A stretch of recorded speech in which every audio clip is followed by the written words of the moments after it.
Terima kasih pemirsa masih bersama kami di Halo Indonesia. Kasus masyarakat yang terkena gigitan hewan penular rabies marak terjadi di sejumlah daerah di Indonesia. Kementerian Kesehatan melaporkan kasus gigitan hewan pembawa virus rabies mencapai 31,31 ribu maksud saya, kasus dengan 11 kematian.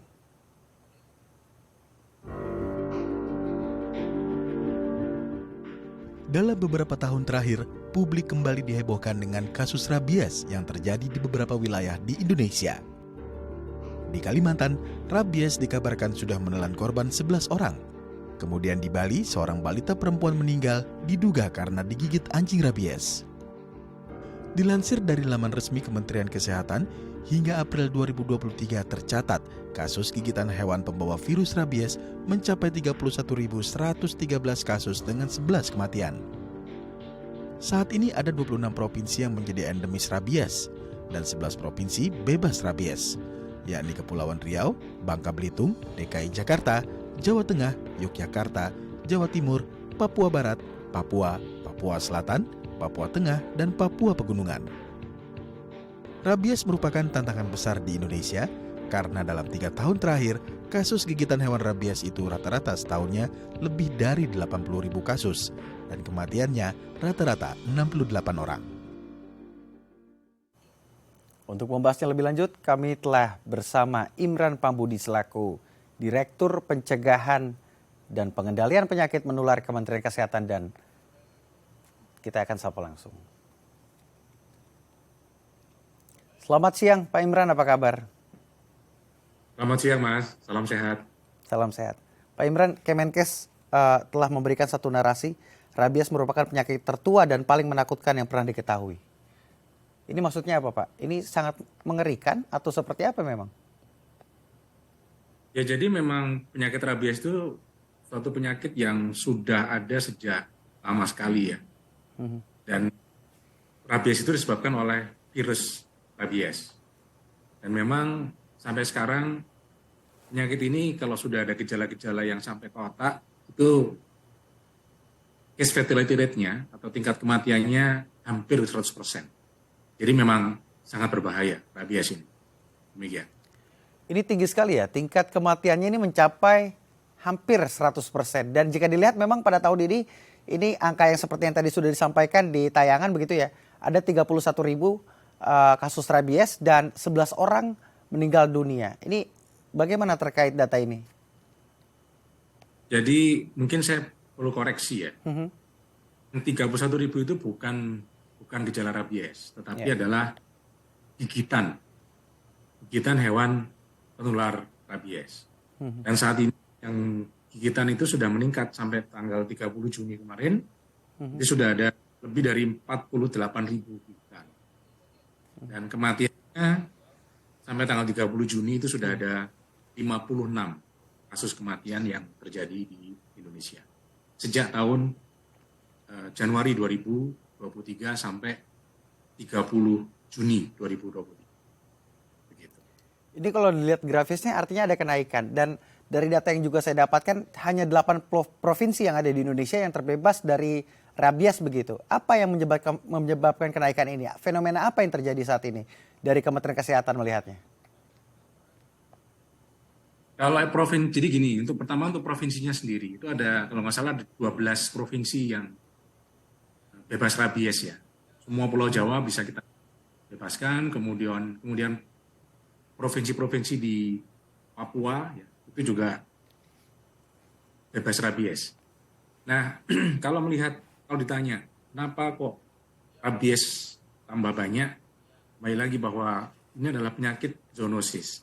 Penyakit yang ditimbulkan atau ditularkan dari hewan. Jadi sumber penularannya itu ada di hewan. Jadi intinya adalah kita, kalau di kesehatan manusianya sendiri, lebih ke arah bagaimana ngobati. Tetapi pencegahannya itu harusnya di sektor hewan. Dan yang paling mungkin dilakukan adalah melakukan vaksinasi terhadap hewan-hewan tadi ya. Hewan-hewan membawa virus rabies itu kan ada anjing, ada kucing, monyet, rakun, dan kelelawar.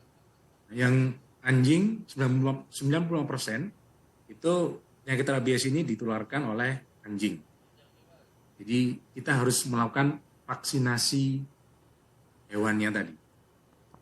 Masalahnya selama pandemi ini 2 tahun terakhir itu vaksinasi rabies terhadap hewan itu menurun drastis. Hanya sekitar 20% lah paling tinggi.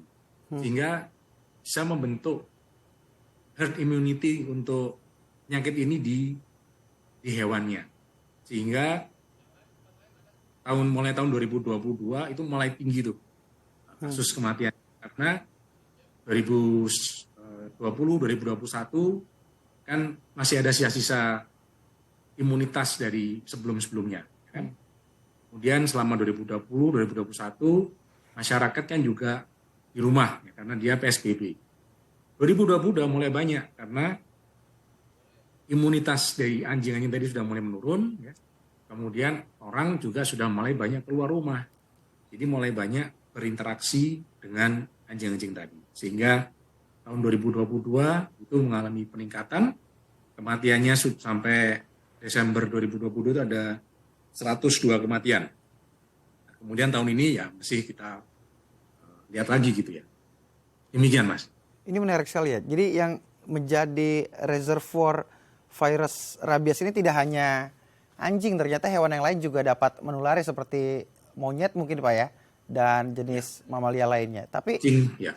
Ini ada data yang juga menarik. Kasus 95% kasus rabies akibat gigitan anjing, dan di salah satu kabupaten ND pada tahun 2023 ini ada 62.861 ekor anjing yang sampai saat ini belum divaksinasi. Apakah dari Kementerian Kesehatan ini salah satu contoh kasus di salah satu kabupaten Pak, apakah Kementerian Kesehatan sudah berkoordinasi dengan Kementerian Pertanian untuk melakukan atau sudah ada program untuk melakukan vaksinasi secara massal, secara masif begitu ya, melihat adanya lonjakan yang sangat tinggi?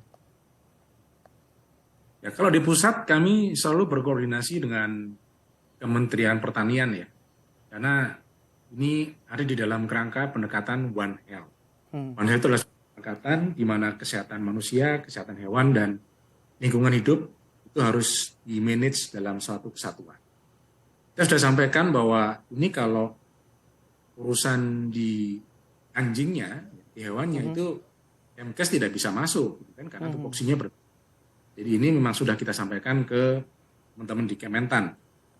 Nah, yang menjadi tantangan juga adalah masalah bagaimana pelaksanaan vaksinasinya itu di lapangan. Karena kan dari Kementan sendiri itu kalau kami cek jumlah vaksin yang disediakan oleh mereka juga terbatas. Tidak bisa sampai semua hewan itu bisa divaksin. Ya. Maka perlu dukungan juga dari pemerintah daerah. Baik dari sisi pembelian vaksinnya sendiri, juga dari sisi operational cost-nya ya, untuk tim vaksinatornya sendiri. Nah ini yang sekarang sedang kita cari opsi-opsi sumber pembiayaannya dari mana. Baik, artinya sudah ada pembicaraan secara langsung ya dengan Kementerian Pertanian terkait programnya untuk melakukan vaksinasi mungkin berbagai macam faktor-faktor yang menyebabkan rabies tersebut, begitu Pak? Oh iya, sudah. Dan ini dalam koordinasi oleh Kemenko PMK, karena urusannya kan ke sana, Menteri Koordinator ya. Lalu apakah manajemen populasi anjing ini juga menjadi catatan khusus? Karena ini kan cukup tinggi angkanya, 95% akibat rabies akibat anjing. Ya itu harusnya satu paket, artinya begini. Masalah reproduksi hewannya sendiri sih, kalau anjing liar kan susah ya. Yeah. Tapi penting adalah kita mengurangi ya seminimal mungkin adanya anjing yang dilepas liarkan. Di gambar ini kan anjingnya berada di luar rumah gitu kan, liaran. Ini yang kita hindari. kita tekan seminimal mungkin. Karena umpamanya nih ada anjingnya yang putih tadi umpamanya, itu ada pemiliknya gitu kan. Tetapi kalau dia dilepas liarkan, kemudian dia nanti berkumpul dengan anjing yang lain yang ternyata belum divaksin, dan anjing yang belum divaksin ternyata dia nanti rabies, itu bisa saja anjingnya itu bisa ketularan rabies juga, gitu kan? Nah, bertengkar gitu kan, atau cakar-cakaran atau seperti apa bisa saja. Jadi kita harus meminimalisir adanya anjing yang lepas liarkan. Artinya ini sangat mengancam ya Pak, potensinya tinggi kematiannya, eskalasinya juga tinggi juga, banyak juga persentase anjing yang belum divaksinasi. Ini menjadi ancaman penting. Banyak juga masyarakat yang berinteraksi secara langsung dengan anjing-anjing, baik anjing kampung maupun anjing liar. Tapi ada fakta yang juga menarik, ini rata-rata 40% begitu ya, yang terdampak rabies itu anak-anak. Mengapa Pak? Apakah ada permasalahan dengan imunitas kah, atau interaksi yang begitu sering sehingga anak-anak ini banyak menjadi korban? Anak-anak itu kan dia pendek ya. Jadi kalau ada anjing yang menggigit, itu bisa langsung gigitannya itu di daerah muka. Nah, kalau daerah muka, maka perjalanan virusnya tadi itu dari luka gigitan ke otak itu lebih dekat. Makanya untuk gigitan ke anak-anak itu dia akan lebih fatal karena dia lebih cepat ke otaknya. Gitu. Jadi kan kenapa kok anak-anak lebih banyak yang meninggal, 40% anak-anak karena belum lagi kan anak-anak juga sering ngelus-ngelus ke anjing segala macam gitu ya. Yang juga anak-anak juga tidak tahu bahwa mana anjing yang yang galak gitu ya dengan anjing yang penurut. Itu yang menyebabkan korbannya cukup banyak dari anak-anak. Baik, korbannya anak-anak dan persentase kematiannya tinggi. Lalu apa yang menyebabkan persentase kematiannya tinggi? Tapi jangan dijawab dulu Pak Imran, karena kita akan jeda terlebih dahulu. Pemirsa juga jangan kemana-mana, tetap di Halo Indonesia.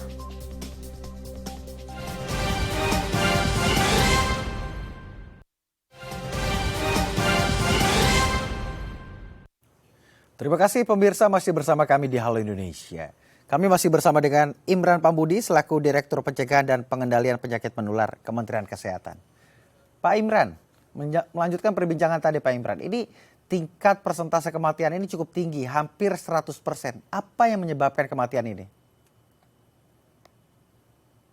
Rabies ini kan disebabkan oleh virus rabies. Dan organnya itu ada di otak. Jadi dia akan, kalau sampai di otak, dia akan merusak otaknya. Ini yang menyebabkan dia persentase atau case fatality rate-nya itu sangat tinggi. Nah, dia merusak di otaknya tadi. Demikian. Baik. Dari mulai awal gigitan, itu seperti apa gejalanya jika seseorang diduga begitu ya terkena rabies? Apa sih gejalanya Pak Imran? Kalau di awal sih tidak ada yang khas ya. Ya kalau gigit ya paling dia hanya nyeri gitu kan. Kemudian, ya mungkin agak sumber-sumber. Tapi mulai masuk ke saraf, maka dia akan ada gejala-gejala seperti susah bernafas, sesak, ya kan. Terus mulutnya itu susah menutup ya. Kemudian kalau yang tanda khas untuk rabies itu ada 3. Yaitu pertama adalah dia takut terhadap cahaya atau fotofobia. Kemudian dia takut kepada air atau hidrofobia.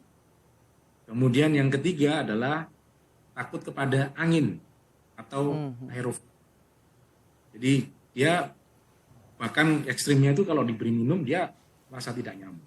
Nah, kalau sudah 3 gejala ini, maka biasanya 2 minggu setelah gejala-gejala ini muncul, pasien tadi itu meninggal biasanya.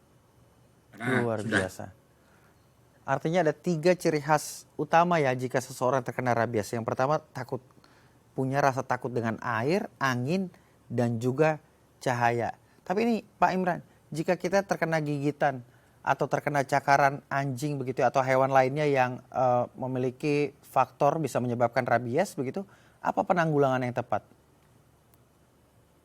Pertama, yang harus dilakukan adalah mencuci lukanya di bawah air mengalir dengan sabun selama 5 jadi digosok-gosok selama 15 menit. 15 Tujuannya adalah untuk menghilangkan virus atau menghilangkan air liur ya yang menggigit tadi. Kemudian setelah itu, setelah 15 menit digosok-gosok, air mengalir dengan sabun, keringkan, diberi obat luka, kemudian bawa ke vaskes, bisa ke klinik, dokter, ke puskesmas ya. Kenapa kok tidak ke dokter dulu atau ke puskesmas dulu? Karena itu kan ada jeda waktu di antara gigit kemudian dibawa ke vaskes. Jadi pertolongannya malah bisa lebih lambat. Jadi justru yang paling menentukan adalah dicuci lukanya. Kemudian di vaskes nanti akan dicek di sana derajat lukanya seperti apa. Kemudian kalau perlu dia akan mendapatkan vaksin anti rabies. Kalau parah, lebih besar lukanya, maka dia akan diberikan serum anti rabies. Gunanya vaksin dan serum ini adalah membunuh virusnya tadi di tubuh supaya dia nanti bisa mati virusnya dan tidak sampai ke otak. Jadi yang penting adalah pertolongan pertama tadi, cuci luka dengan sabun dan air mengalir. Dicuci lukanya dengan sabun dan air mengalir begitu ya, dengan air mengalir selama 15 menit, lalu ke fasilitas kesehatan terdekat untuk mendapatkan vaksinasi dan juga serum. Ini ada vaksinasi dan juga serum. Apakah ini efektif Pak untuk mencegah angka kematian begitu ya, angka yang paling fatal begitu untuk seseorang jika terkena rabies? Kalau pemberiannya sesegera mungkin efektif. Tapi kalau datang sudah ada gejala, itu vaksin maupun serum sudah nggak ada gunanya. Ini beda ya, artinya ini yang saya sampaikan vaksin rabies yang anti rabies yang untuk manusia ya, bukan untuk hewan. Hewan beda lagi. Jika ini terkena rabies yang terkena oleh hewan ke manusia begitu ya, ini jaraknya berapa lama Pak hingga menggunakan vaksinasi ini masih kompatibel begitu, masih efektif untuk dilakukan? Ya saya nggak bisa bilang berapa lama, pokoknya sesegera. Karena kita tidak tahu seberapa banyak virus yang sudah masuk ke tubuh. Tapi jenis vaksinasi ini kan cukup dekat ya penyakitnya dengan kita, resikonya juga, faktor resikonya juga sangat dekat begitu ya. Banyak sekali hewan-hewan yang bisa menyebabkan rabies begitu seperti kucing dan juga anjing. Ini bisa interaksi dengan kita sehari-hari di kehidupan sosial sehari-hari begitu ya. Sehingga penyuluhan terkait rabies ini juga menjadi penting. Dan apakah vaksinasi rabies ini bisa dilakukan kepada anak-anak sejak dini begitu? Apakah efektif Pak Imran? Sampai saat ini vaksin rabies itu tidak direkomendasikan untuk diberikan umum, tidak masuk di dalam imunisasi dasar seperti polio, seperti campak, itu tidak. Jadi vaksin anti rabies ini diberikan pada 2 golongan. Pertama yang tadi yang sudah tergigit hewan, yang kedua adalah untuk pencegahan. Nah pencegahan ini pun tidak semua diberikan. Pencegahan ini diberikan pada yang orang-orang yang mempunyai risiko tinggi tergigit, seperti dokter hewan, kemudian pelatih anjing, tim vaksinator, vaksinasi hewan tadi, ya, kemudian mungkin para perambah hutan, ya, pemburu, tadi pelatih pawang itu kita berikan. Tapi kategorisasi itu kan kategorisasi yang memang orang-orang yang interaksi secara langsung begitu. Ternyata nyatanya kita masyarakat biasa saja ini mudah sekali Pak berinteraksi dengan kucing, anjing yang memiliki resiko yang sama. Ya, tapi memang tidak direkomendasikan karena sebetulnya kalau anjingnya divaksin, kucingnya divaksin, dia tidak menularkan rabies. Makanya yang divaksinasi dasar itu jangan orangnya, tetapi hewannya. Baik. Ini terakhir Pak, ini apa saja yang sudah dilakukan Kementerian Kesehatan terkait fenomena ini? Ini fenomena yang juga mungkin bisa dianggap serius begitu ya. Dan apa yang akan dilakukan ke depannya? Kami sudah mengirimkan vaksin ya, anti rabies ke semua provinsi di Indonesia, tapi kita juga memfokuskan nambah yang di provinsi-provinsi yang endemis. Kemudian kita juga mengirimkan serum anti rabies tadi. Terus mengantisipasi tambahnya kasus rabies, maka kita juga sedang berproses untuk melakukan pengadaan vaksin anti rabies maupun serum anti rabies. Itu yang pertama. Kedua adalah kita ya kayak gini nih, menginformasikan kepada teman-teman media agar menyampaikan bahwa hati-hati terhadap rabies. Bagaimana penanganan lukanya. Kemudian yang ketiga adalah kita melatih teman-teman di Vaskes, di Puskesmas, ya, terutama di daerah NTT di Bali, itu untuk bisa melakukan penanganan rabies. Baik. Gitu. Semoga angkanya terus turun dan juga resiko kematiannya juga dapat kita hindari begitu ya. Dalam tanda kutip ada penyuluhan dan juga ada penanganan yang tepat untuk menekan angka ini. Terima kasih Pak Imran telah bergabung bersama kami di Halo Indonesia. Selamat beraktivitas. Terima kasih. Terima kasih. Pemirsa, seperti apa potret lukisan anak-anak difabel di Perpustakaan Nasional? Informasinya sudah jeda, tetap di Halo Indonesia.